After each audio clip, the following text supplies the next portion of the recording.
matin, nous allons voir un thème qui est celui-ci, c'est « Quand j'invoque mon Seigneur ». Et nous allons parcourir un petit peu différents endroits de la Bible pour voir qu'il y a des choses qui se répètent dans l'Écriture et qui nous montrent ainsi comme un principe, je crois, que nous devons comprendre, apprendre et qui doit stimuler en même temps toute notre foi. Et nous allons faire une première lecture qui est dans 2 Samuel chapitre 22. Là, on ne va pas lire tout le chapitre 22 de 2 Samuel, même s'il est très intéressant. Mais donc, nous allons lire les 7 premiers versets, versets 1 à 7, puis nous reprendrons à partir du verset 17 la lecture. 2 Samuel chapitre 22, versets 1 à 7. Et c'est David donc qui a composé un cantique. Et voilà donc ce qu'il dit dans ce cantique. David adressa à l'Éternel les paroles de ce cantique lorsque l'Éternel l'eut délivré de la main de tous ses ennemis et de la main de Saül. Il dit « L'Éternel est mon rocher, ma forteresse, mon libérateur.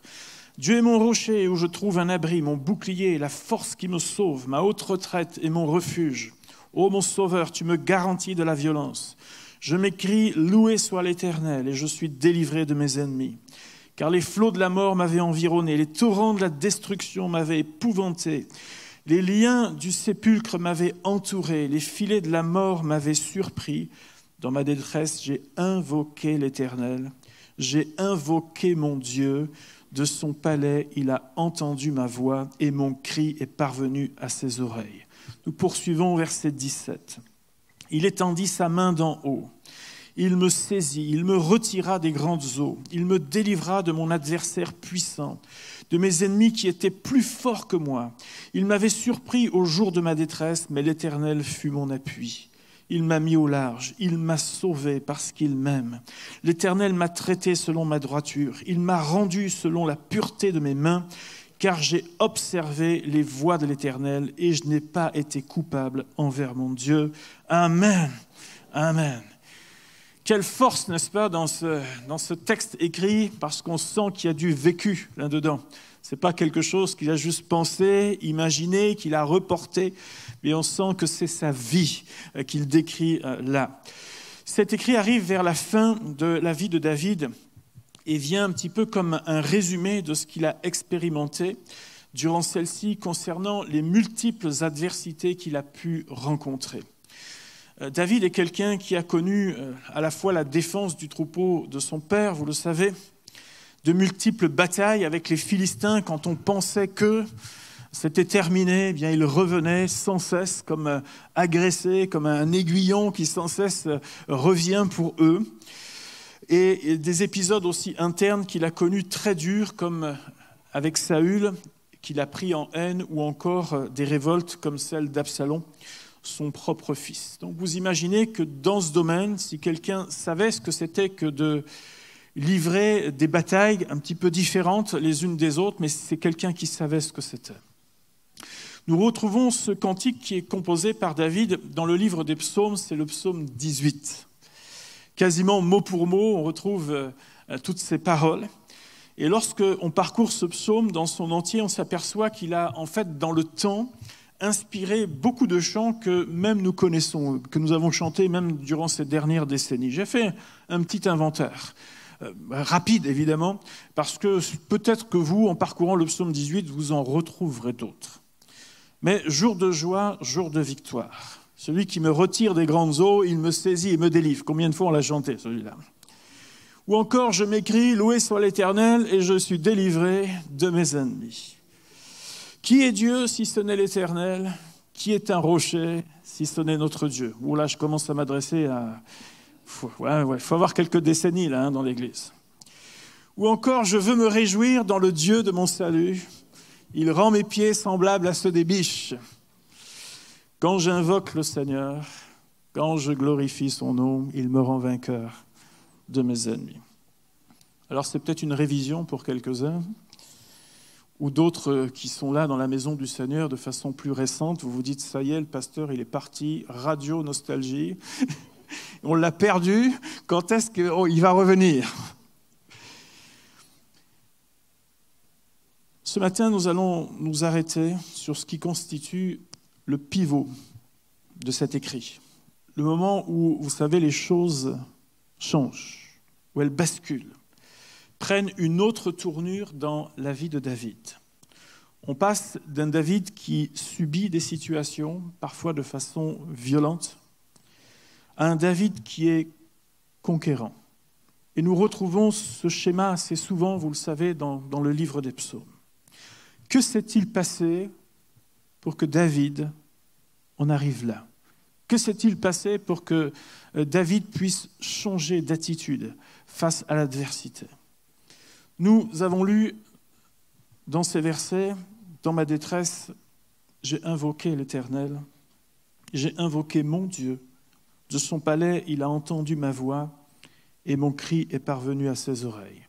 Et nous avons lu également au verset 21, l'Éternel m'a traité selon ma droiture, il m'a rendu selon la pureté de mes mains. Et nous avons là notre axe principal qui a permis à David de passer d'un David qui subit à un David qui à nouveau peut lever la tête et marcher avec son Dieu. Invoquer Dieu, le terme utilisé à la fois dans l'Ancien Testament comme dans le Nouveau Testament, peut avoir plusieurs sens. Le mot qui est là utilisé est aussi utilisé pour, par exemple, dans le livre de la Genèse, quand Adam a nommé les animaux, c'est ce même terme que l'on retrouve, il nomme les animaux. Ou dans le Nouveau Testament, lorsqu'il est dit que, par exemple, Judas était surnommé Iscariote, eh bien c'est ce même terme qui est utilisé que « invoquer ». Mais le terme « invoquer » peut prendre aussi un autre sens. Lorsqu'il s'agit d'invoquer Dieu, il ne s'agit pas simplement de nommer Dieu, c'est-à-dire d'avoir son nom à la bouche, mais il s'agit en fait comme de l'interpeller à haute voix. Cela signifie le prier, cela signifie l'implorer et même crier vers Dieu à haute voix. Et la première mention du fait d'invoquer Dieu se retrouve d'ailleurs dès le livre de la Genèse dans ce sens-là. C'est Genèse chapitre 4, verset 26, on est la 3e génération sur la terre, avec un homme qui s'appelle Seth. C'est alors qu'il nous est dit que l'on commença à invoquer le nom de l'Éternel. Il n'avait pas connu le jardin d'Éden. Il n'avait pas connu la communion particulière qu'ont pu avoir durant un temps Adam et Ève. Et les années passent, et à un moment donné, c'est comme si cette génération se dit, il y a quelque chose qui nous manque. Il y a quelque chose qu'on perd. Oui, on vit, oui, on a plein de choses. Quelque chose nous manque. Et il nous a dit, alors c'est alors qu'on commença à invoquer le nom de l'Éternel. On retrouve ce terme par la suite avec Abraham, avec Isaac, lorsqu'ils ont bâti des autels et régulièrement dans différents livres de la Bible lorsqu'il s'agit de s'adresser à Dieu, comme David notamment l'a fait. Donc, concernant David, il s'agit de se tourner vers Dieu pour une vie qui repart de l'avant. On s'aperçoit en étudiant tous ces textes ou les questions d'invoquer Dieu que c'est souvent relié à une autre action. Le fait de s'approcher de Dieu avec un cœur entier, avec une pureté, on pourrait même dire, d'intention, et le fait de s'abandonner à lui, c'est-à-dire de capituler, même on pourrait dire. De dire, je ne peux pas par ma propre force, je n'y arriverai pas, j'ai besoin du Seigneur, je capitule. On pourrait reprocher certains aspects dans la vie de David, mais sa plus grande force, et la raison pour laquelle il a connu autant de victoires réside dans le fait qu'il savait se tourner vers Dieu. Il savait le faire. Et certains psaumes décrivent l'état dans lequel il pouvait se trouver à certains moments. On le voit angoissé, on le voit écrasé, on le voit sans ressources, on le voit dépassé. Et le pire même parfois dans ses paroles, dans ses écrits, est même envisagé le concernant. Mais ces psaumes nous instruisent sur la manière dont il a retrouvé force, espoir et courage en l'Éternel. David avait appris qui était son secours. Et il me semble que même les personnes qui le connaissaient ont dû finir par comprendre que si David disait « je vais aller implorer l'Éternel », Que s'il leur disait, je sais ce qui se passe dans les conseils qu'ils pouvaient avoir, etc., ils savaient que si David disait, moi je vais aller voir l'Éternel, alors quelque chose allait se passer. Car Dieu entendait ses prières. Dieu entendait la voix de David. Au ciel, on connaissait la voix de David. Alors il nous est dit, là, et quand on comprend ce texte, le fait d'invoquer Dieu, il s'agit d'invoquer Dieu de tout son cœur, avec donc pureté d'intention, le fait de s'abandonner en lui. Permettez-moi de vous donner quelques exemples qui nous montrent cela dans l'Écriture. Lorsque l'apôtre Paul a écrit à Timothée, deuxième lettre, chapitre 2, verset 22, il lui a dit « Fuis les passions de la jeunesse et recherche la justice, la foi, la charité, la paix, avec ceux qui invoquent le Seigneur d'un cœur pur. » Autrement dit, il lui dit « Délaisse ce qui t'aspire vers le bas et ne participera absolument pas à ta construction. Mais fais des pas vers Dieu en recherchant ce qui est pur et en recherchant ce qui est juste. Associe-toi avec ceux qui invoquent le Seigneur d'un cœur pur. » La communion des fidèles, la communion de ceux qui aiment Dieu, la communion de ceux qui sont attachés à Dieu. Recherche cela, parce que ça va t'encourager. Autre exemple dans l'Écriture, dans l'Ancien Testament, lors de la dédicace du temple, vous vous souvenez, avec Salomon, il nous est dit qu'il a prié que la gloire de l'Éternel a rempli ce lieu. Les personnes assemblées se sont même inclinées, se sont prosternées devant le Seigneur. Une louange vraiment spontanée est montée du peuple de Dieu.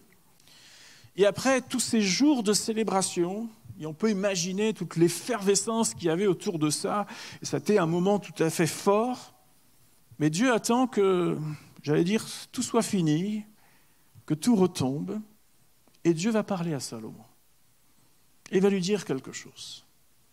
Un texte que nous connaissons également. 2 Chroniques 7, 13, 14 nous dit « Quand je fermerai le ciel et qu'il n'y aura pas de pluie, quand j'ordonnerai aux sauterelles de consumer le pays, quand j'enverrai la peste parmi mon peuple, si mon peuple, sur qui est invoqué mon nom, s'humilie, prie et cherche ma face, s'il se détourne de ses mauvaises voies, je l'exaucerai des cieux, je lui pardonnerai son péché et je guérirai son pays. »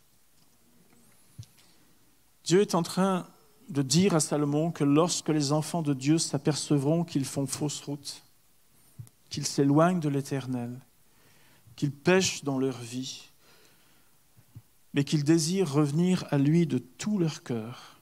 Et donc ce n'est pas simplement le fait d'invoquer le nom de l'Éternel dans le sens de dire « j'ai le nom de Dieu à la bouche », mais c'est se tourner vers lui. C'est délaisser ce à quoi on s'agrippe peut-être aujourd'hui, le lâcher, afin de se tourner vers l'Éternel. Délaisser mes propres voies actuelles pour dire « Seigneur, je m'abandonne à toi. Je me confie, Seigneur, en toi. » Alors quelque chose se passe à ce moment-là, alors que je lâche, alors que je délaisse, alors que j'abandonne et que je dis je me tourne maintenant vers Dieu, je vais vers lui, j'accepte, au lieu de m'agripper, j'accepte de lâcher pour dire Seigneur, je m'abandonne en toi.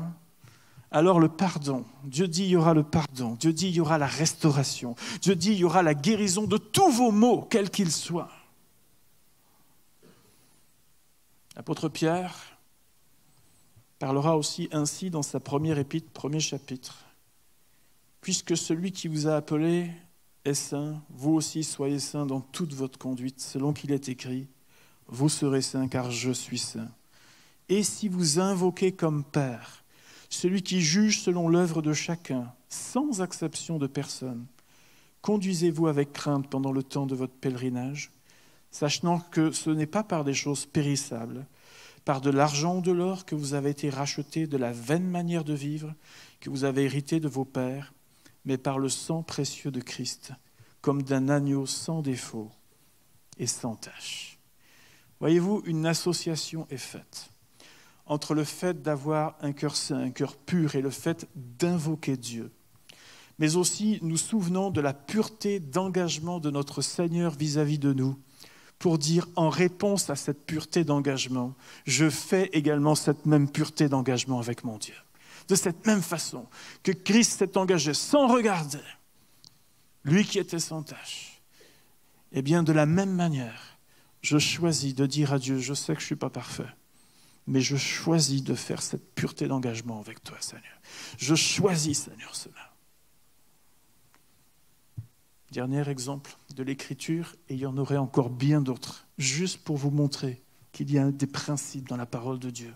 Et qu'en voulant parfois faire des raccourcis, on se trompe et on passe du temps à tourner et à tourner pour rien. Psaume 24, écrit par David. À l'Éternel, la terre est ce qu'elle renferme, le monde et ceux qui l'habitent, car il l'a fondé sur les mers et a fermi sur les fleuves. Qui pourra monter à la montagne de l'Éternel? Qui s'élèvera jusqu'à son lieu saint? Celui qui a les mains innocentes et le cœur pur, celui qui ne livre pas son âme au mensonge et qui ne jure pas pour tromper. Il obtiendra la bénédiction de l'Éternel, la miséricorde du Dieu de son salut. Voilà le partage de la génération qui l'invoque, de ceux qui cherchent ta face, ô Jacob. L'Écriture est on ne peut plus claire, bien-aimé. Que ce soit dans l'Ancien, parce que parfois on dit oui, mais ça c'est l'Ancien Testament. Bien-aimé, vous pouvez parcourir la Bible. Ce principe demeure. Ancien Testament, Nouveau Testament. Le fait de s'approcher de Dieu avec un cœur entier, une pureté d'intention et le fait de s'abandonner à lui, c'est-à-dire même capituler. Vous retrouvez ce principe dans toute l'Écriture. Deuxième chose, donc si David avait besoin de venir à lui de tout son cœur, reconnaissant qui il est, ses limites, etc. Deuxième chose, il invoque l'Éternel, c'est-à-dire il crie vers lui. C'est-à-dire il s'adresse à lui. C'est-à-dire il vient plaider la cause qui est en train d'être agressive pour lui. Quelques exemples de la Bible à ce sujet. Souvenons-nous d'Esdras. Il était scribe et il était à Babylone. Donc il fait partie des gens qui étaient là déportés. Et il nous est dit à un moment donné que la main de Dieu était sur lui. Et Dieu permet une faveur tout à fait particulière. Dieu travaille avec ceux qui sont exilés d'un côté, il travaille avec ceux qui sont restés comme Esdras. Et le roi de Perse lui donne de grands biens pour qu'il retourne à Jérusalem pour bâtir la maison de Dieu. Des pierres de taille, du bois neuf. C'est-à-dire un roi qui ne craint pas Dieu, un souverain qui ne craint pas Dieu, Dieu le met en telle faveur qu'il lui dit « Je te donne tout et je te restitue tout ce qui avait été volé au temps du temple, donc les quantités d'or, d'argent, etc. » L'or et l'argent volés donc, par Nebuchadnezzar sont rendus. Et on peut imaginer, donc de Babylone, il devait se rendre à Jérusalem. C'est un petit convoi de 800 km avec les moyens de l'époque. Il n'y avait pas d'avion cargo, qu'on se comprenne bien, et ni de moyens très sophistiqués. Donc c'était petite marche, petit pas, donc un périple en réalité, qui allait durer tout un temps. Exposé, vous imaginez bien que ce genre de choses, autant vous pouvez essayer de cacher un peu l'or et l'argent, mais enfin les pierres de taille, ça va être un peu compliqué quand même. Le bois, les quantités de bois, c'était compliqué. Et donc on pouvait assez rapidement deviner qu'il y avait peut-être un coup à faire avec ce convoi. Et le passage Esdras, la démarche de foi qu'il va avoir est assez étonnante, vous allez voir. Esdras, chapitre 8, nous a dit « Près du fleuve d'Ahava, je publiai un jeûne d'humiliation devant notre Dieu, afin d'implorer de lui un heureux voyage pour nous, pour nos enfants, et pour tout ce qui nous appartenait. » Et écoutez bien ce qu'il est dit. « J'aurais eu honte de demander au roi une escorte et des cavaliers pour nous protéger contre l'ennemi pendant la route. Car nous avions dit au roi, la main de notre Dieu est pour leur bien sur tous ceux qui le cherchent, mais sa force et sa colère sont sur tous ceux qui l'abandonnent.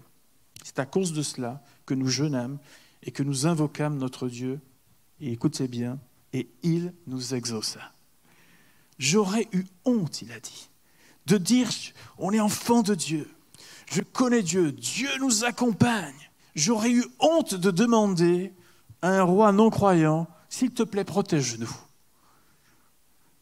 Il considérait que si la main de Dieu avait été là au début, eh bien elle serait là jusqu'au bout.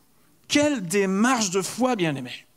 Alors qu'il avait, je dirais, qu'une parole à dire, oui, bien évidemment, ça paraît la logique humaine de dire, oui, un convoi à haut risque comme celui-là, bien sûr qu'il faut être protégé.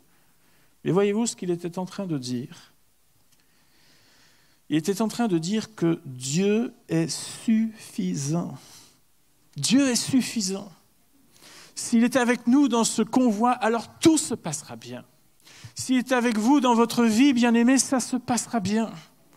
Il ne voulait qu'aucun obstacle interne ne vienne entraver la route. Non seulement il a prié pour le voyage, mais dans ce jeûne, il voulait être sûr qu'aucun obstacle personnel ne vienne entraver la grâce et la bénédiction de Dieu. Ce passage nous rappelle que quelles que soient les difficultés ou les défis que nous pouvons rencontrer, notre part est de nous assurer que Jésus est là, que Jésus est bien avec nous dans l'aventure. Et si c'est le cas, alors tout devient possible, bien-aimé. Il est suffisamment grand pour te protéger. Il est suffisamment grand pour te relever. Il est suffisamment grand pour te rétablir, pour changer les circonstances et même t'aider à traverser un temps difficile. Si Jésus est avec toi dans la barque, ça suffit, bien-aimé. Parfois, la balance, elle paraît totalement instable. Vous savez, ces anciennes balances, on met des poids pour contrebalancer. La situation paraît tellement lourde que notre petit poids dans la balance ne suffit pas. Et il suffit que Jésus mette son pied ou sa main, puis d'un seul coup, pouf, le plateau saute. Ça suffit. C'est suffisant. Ce qu'il avait commencé avec Esdras, il l'accomplira jusqu'au bout. Esdras a fait sa part et Dieu a fait la sienne. Bien-aimé, si tu fais la tienne, Dieu ne manquera pas de faire la sienne également. Seigneur, j'aurais honte de dire que j'ai un Dieu grand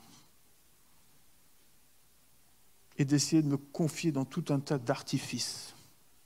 Je veux me confier d'abord dans mon Seigneur, d'abord en lui, d'abord. Permettez-moi de vous donner l'exemple de Jérémie. Dans le livre des Lamentations de Jérémie, je le relisais cette semaine, et rassurez-vous, je ne suis pas tombé en déprime en le lisant. Il est question dans ce livre de la période où Jérusalem a été détruite et pillée par les Babyloniens. Et au milieu de la déchirure, de la souffrance causée par cette situation, qu'il va vraiment mettre des mots très forts dessus, au milieu de tout cela, Jérémie refuse de se perdre dans cette désolation et il va dire ceci. Voici ce que je veux repasser dans mon cœur, ce qui me donnera de l'espérance. Les bontés de l'Éternel ne sont pas épuisées. Ses compassions ne sont pas à leur terme. Elles se renouvellent chaque matin. Oh, que ta fidélité est grande. Un petit peu plus loin, dans ce même chapitre 3, il va dire « Les eaux ont inondé ma tête. Je disais, je suis perdu. J'ai invoqué ton nom, ô Éternel, du fond de la fosse. Tu as entendu ma voix. Ne ferme pas l'oreille à mes soupirs ou à mes cris. Au jour où je t'ai invoqué, tu t'es approché. Tu as dit, ne crains pas. Seigneur, tu as défendu la cause de mon âme. Tu as racheté ma vie. » Voyez-vous, Jérémie n'était pas un prophète très populaire. On l'aime beaucoup plus aujourd'hui qu'il n'était aimé à l'époque. Mais quand il a fait le choix d'invoquer le nom de l'Éternel, c'est-à-dire qu'il a plaidé sa cause, crié à Dieu, capitulé devant lui, quand il a senti que de toute façon, ce n'est pas la tête de Jérémie qui suffira, mais qu'il avait besoin de s'appuyer sur celui qui est au-dessus de tout, Dieu s'est approché. Au point même où il dira au chapitre 5, il dira « Seigneur, fais-nous revivre et nous revivrons, Seigneur. Nous revivrons. » Il avait cette foi de dire « Je sais ce que c'est aujourd'hui » parce qu'il était au milieu de ce peuple-là. Mais il sait aussi que Dieu est capable de rétablir ce peuple-là. Il a invoqué le nom de l'Éternel. Je reviens à David. nous comprenons que David a eu besoin du recours de Dieu et pas qu'une seule fois dans sa vie. C'est quelque chose, lui qui avait l'habitude de composer, on a presque envie de dire que ça revenait comme un refrain. Sa vie a été sur la corde raide à de nombreuses reprises.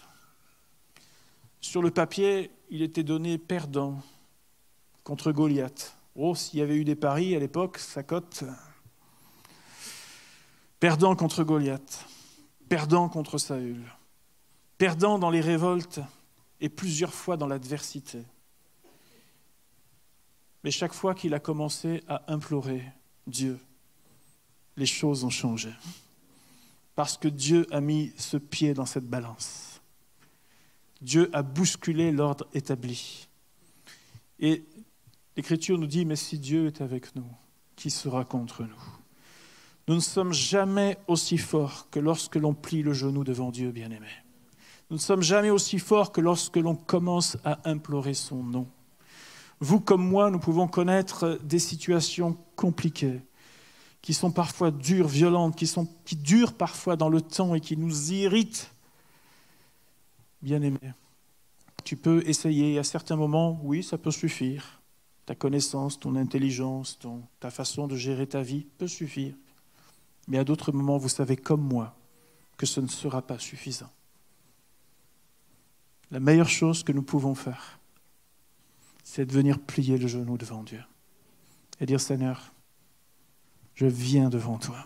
Tu es le seul capable de faire quelque chose là, pour guérir ma vie, pour m'aider, Seigneur, à traverser. Je délaisse ce à quoi je m'agrippe aujourd'hui pour m'attacher à toi, Seigneur. Et ainsi, les choses commencent à changer. Vous le savez parce que plusieurs, vous l'avez expérimenté déjà dans votre vie. Mais David ne l'a jamais oublié. Ce n'est pas parce qu'il a eu 1, 2, 3 victoires qu'il a dit maintenant je sais comment on fait. Non, non, non. La 4e fois, il est retourné. La 5e, il est retourné. La 10e, il est retourné encore. Il n'a pas dit maintenant je m'appelle Super David. Non, parce que j'en ai vu. Non. Il a dit j'ai besoin de mon Dieu. J'ai besoin de mon Dieu. Parce que si Dieu est là, les choses changeront. C'est l'une des raisons pour lesquelles Jésus, je crois, a rappelé dans les Écritures à 2 reprises que sa maison sera appelée une maison de prière pour tous les peuples. Dans le rassemblement des fidèles, nous ne voulons pas simplement avoir un bon culte et dire « Oui, on a eu un bon culte ce matin, heureusement encore. Oui, ce soir, on a eu une bonne réunion, par exemple. Oui, j'ai eu un bon temps de formation, merci Seigneur. » Mais bien aimés, chaque fois que nous nous levons, chaque fois que nous nous déplaçons, nous voulons rencontrer Dieu. Vous comprenez la différence entre simplement dire « je viens au culte » et dire « je viens à la rencontre de mon Dieu ». Je viens à la rencontre de mon Seigneur. Oh, ça change tout, bien-aimé. Nous approcher de lui et lui dire à la fois combien nous l'aimons, combien nous l'adorons, combien nous sommes attachés à lui, mais aussi lui dire à certains moments que nous comptons sur sa grâce. Nous comptons sur ses bienfaits et quand cela est même nécessaire, répandre nos cœurs devant lui afin que quelque chose se passe. Je crois que dans le rassemblement de la maison de Dieu, alors que nous nous approchons de lui, alors que nous venons de tout notre cœur devant lui, et bien que nous commençons à répandre parfois nos cœurs devant Dieu, quelque chose se passe dans les vies, quelque chose change, bien-aimé. Mais si je viens simplement en disant « j'ai besoin de 3 gouttes, ce matin tu auras 3 gouttes ». Mais si tu viens pour dire « je veux rencontrer Dieu », tu vas rencontrer Dieu. Et on comprend la différence. Peu importe ce qui se passe, vous savez qu'un mot de Dieu suffira. Vous savez qu'un moment avec lui, même une parole que l'Esprit de Dieu vous donne à vous personnellement, il n'y a personne qui est au courant de rien, mais vous savez quand on est dans la présence de Dieu, tout ce qui peut se passer. Et comment ça peut totalement orienter votre vie. Combien ça peut rebooster totalement votre foi. De dire, Seigneur, je viens pour te rencontrer. Je m'abandonne à toi. J'ai rien à t'apprendre, mais j'ai tout, Seigneur, à apprendre de toi. Je viens dans mon état d'esprit de dépendance à toi pour venir à la fois te louer, t'adorer, te remercier, te dire combien tu es grand, compter sur ta grâce encore pour demain, pour les semaines, pour les années à venir, tout le temps que tu me donneras sur cette terre. Mais en même temps, Seigneur, si nécessaire, je viens plier le genou devant toi pour te dire, vois ce qui se passe dans ma vie actuellement. Je veux arrêter d'être en mode « je subis » pour dire « Seigneur, je crois de tout mon cœur que quelque chose peut se passer quand je viens à la rencontre de mon Seigneur. » Bien-aimé, c'est au-delà de faire un devoir religieux. C'est vivre quelque chose de réel et de puissant avec le Seigneur. Et autant de fois nous apprendrons à le faire, autant de fois nous pourrons compter les victoires de l'Éternel comme David a pu compter les victoires de l'Éternel. La Bible nous dit que la prière fervente du juste a une grande efficace. Alors quand nous invoquons notre Seigneur, quelque chose se passe. Que parfois nous oublions avec le temps. Or, s'approcher de Dieu, c'est jamais du temps perdu. Parfois, vous en gagnez beaucoup. Au lieu de vous débattre, au lieu de vous justifier, au lieu d'essayer de chercher des causes et même des coupables, vous dites, Seigneur, occupe-toi aussi de mon cœur. J'ai pas envie de sortir blessé. J'ai pas envie de sortir heurté. J'ai pas envie de sortir comme une grèbe complètement aplatie. Seigneur, viens relever ma tête, Seigneur. Viens m'aider, Seigneur. Et ça s'appelle invoquer Dieu, crier vers le Seigneur. Si on saisit cela ce matin, alors notre vie de prière va changer.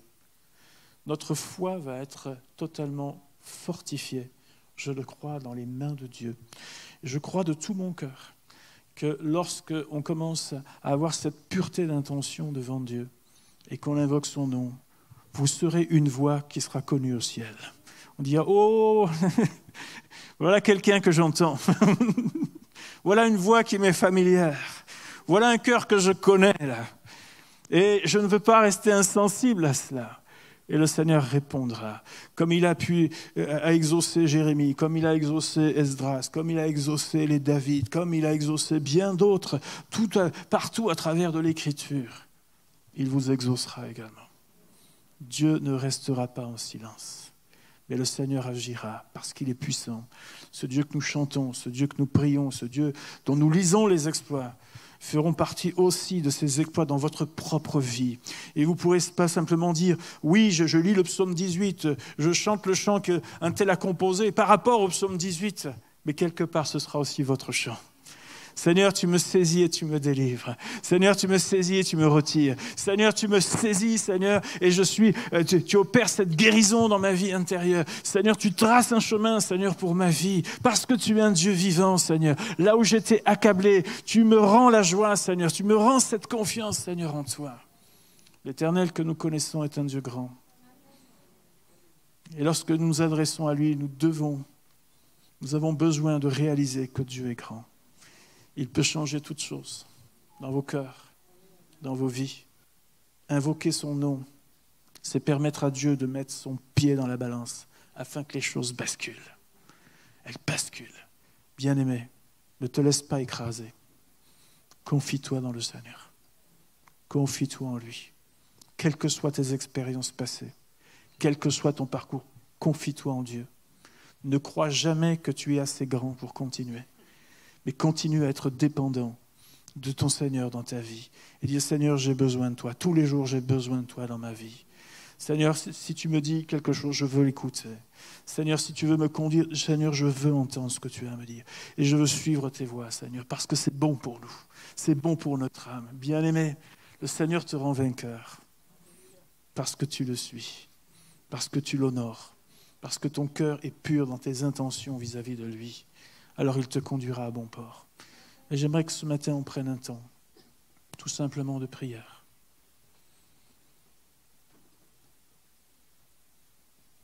Parce que tu fais peut-être partie de ces gens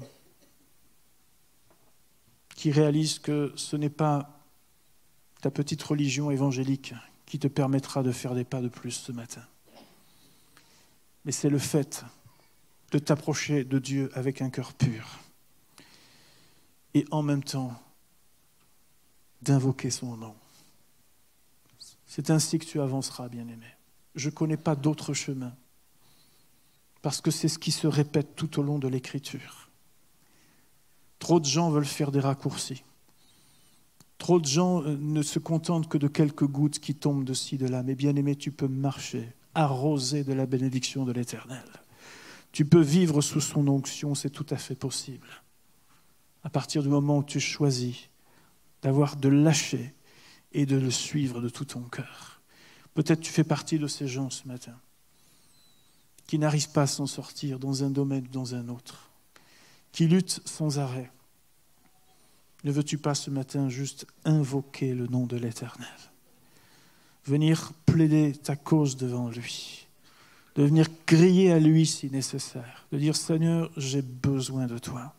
Si vous êtes dans ces cas-là, levez-vous simplement à votre place. Et on va prier un instant le Seigneur, tous ensemble, que ce lieu soit un lieu de prière, un lieu où on invoque le nom du Seigneur, un lieu où on croit que tout est possible. À partir du moment où on se tourne de tout notre cœur vers Dieu, si c'est ton cas ce matin, lève-toi simplement à ta place. Si tu sais que tu as besoin particulièrement de Dieu, arrête de tourner en rond et commence à crier vers Dieu. Dis-lui, voilà, c'est de tout mon cœur que je vais le faire. Invoque le nom de l'Éternel. Je laisse encore quelques instants. Si quelqu'un a besoin de le faire, faites-le ce matin. Et que ce lieu soit rendu comme un lieu de prière, un lieu où on invoque le nom de l'Éternel. Partout à nos places, nous prions le Seigneur pour nos bien-aimés. Oh, alléluia! Alléluia. Seigneur, nous crions vers toi ce matin. On ne veut pas jouer aux enfants de Dieu, nous voulons être les enfants de Dieu. Nous ne voulons pas simplement nous faire du bien en nous rappelant quelques versets, mais nous savons, Seigneur, que quand tu es là, quelque chose se passe, Seigneur notre Dieu. Et nous te prions ce matin, afin qu'une pleine victoire soit dans les vies, dans les cœurs. Vois les situations qui n'avancent pas. Vois peut-être cette religiosité dans laquelle nous tombons, Seigneur, si facilement. Et je te prie, Seigneur, de nous aider à savoir nous tourner vers toi, à crier vers toi, Seigneur, à plaider cette cause devant toi, Seigneur, ce Dieu qui a entendu David, qui a entendu Esdras, qui a entendu Jérémie et bien d'autres, Seigneur. Tu es ce Dieu qui nous entend ce matin. Et je te prie pour une pleine victoire dans les vies, dans les cœurs, dans les situations. Je te prie pour des guérisons intérieures, Seigneur mon Dieu. Je te prie pour que des personnes relèvent la tête ce matin et marchent dans la foi de leur Seigneur. Je te prie de nous fortifier à tous égards en tant que communauté, en tant qu'Église, que nous apprenions à crier vers toi, Seigneur notre Dieu, parce que tu es le seul vrai Dieu, le seul Seigneur, le seul Sauveur, celui à qui nous avons confié nos vies, Seigneur notre Dieu. Merci ce matin de répandre ta vie au milieu de nous. Merci de visiter les foyers, Seigneur. Merci de visiter les familles, les personnes qui sont seules. Seigneur mon Dieu, que ta grâce se répande, Seigneur, sur tes enfants. Au nom de Jésus-Christ, nous te prions ce matin. Alléluia. Amen. Alléluia. Que le nom de Jésus soit béni.